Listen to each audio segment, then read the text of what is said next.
광주 MBC 라디오 칼럼. 라디오 칼럼은 여러 전문가들의 의견을 통해 한국 사회의 방향과 광주 전남의 미래 비전을 찾는 시간입니다.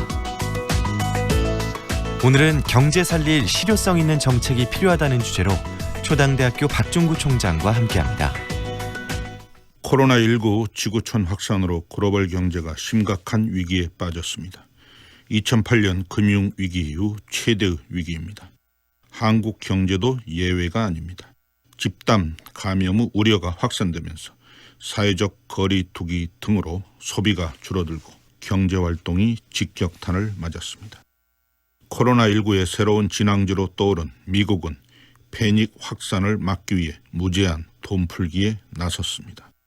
중앙은행인 연준은 기준금리를 제로 수준으로 인하한 데 이어서 무제한 양적 완화를 중심으로 한 유동성 공급 대책을 내놓았습니다. 한국 등 9개국과 긴급히 통화 스와프 계약 체결을 발표했습니다.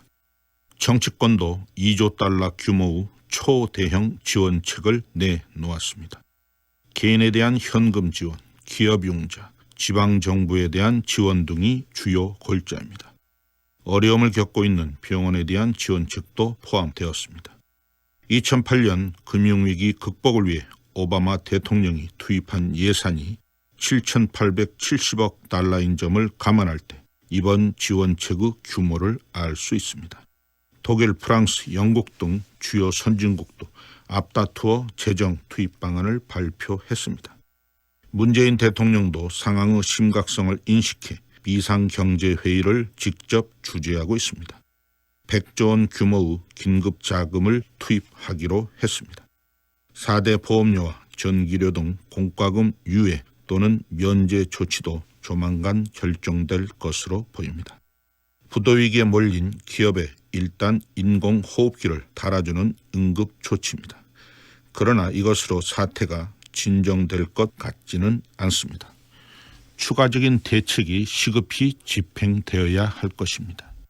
무엇보다도 일자리 대란을 막아야 합니다.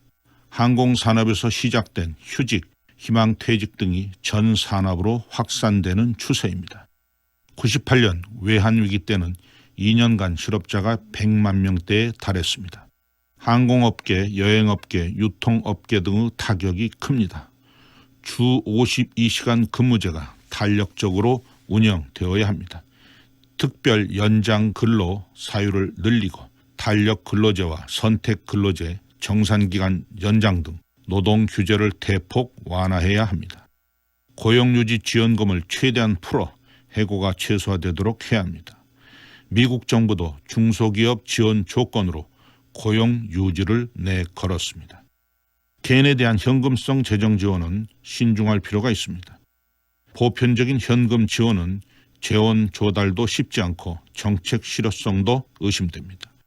지방정부의 재난 지원에 대한 중앙정부의 가이드라인이 필요합니다. 위기 상황일수록 편민, 즉 국민이 편하게 느끼는 정책 추진이 대단히 중요합니다.